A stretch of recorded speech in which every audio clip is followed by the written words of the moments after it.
Balita mula sa Batangas, sa pangunguna ng Provincial Disaster Risk Reduction and Management Office o PDRRMO na mahagi ang pamanang palalawigan ng Batangas ng N95 sa mga bayan ng Balayan, Tuwi, Nasug, Bulian at Calatagan kaugnay ng precautionary measures sa nagaganap na digasing ng Taal Volcano o pagbuga ng volcanic smog. Ayon kay Dr. Amor Calayan, Batangas PDRRMO Chief, kabilang sa inirekomendang ipatupad na aksyon ng kanilang tanggapan sang-ayon sa kasalukuyang sitwasyon ang pagsusuot ng mask, pag-iwas sa paglabas ng bahay para malimitahan ang smog exposure at pagsuspinde sa face-to-face classes at pagbalik kung kinakailangan sa modular distance learning o alternative delivery mode o ADM.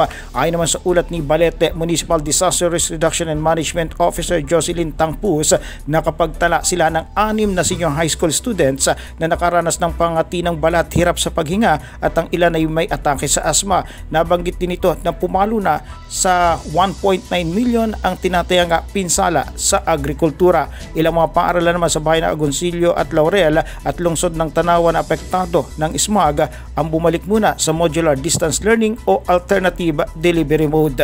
Para sa kauna-una sa Pilipinas, DCRH, ito si RH35 Renz Belda. Tuloy-tuloy sa pagbabalita, tuloy-tuloy sa serbisyo, sama-sama tayo Pilipino.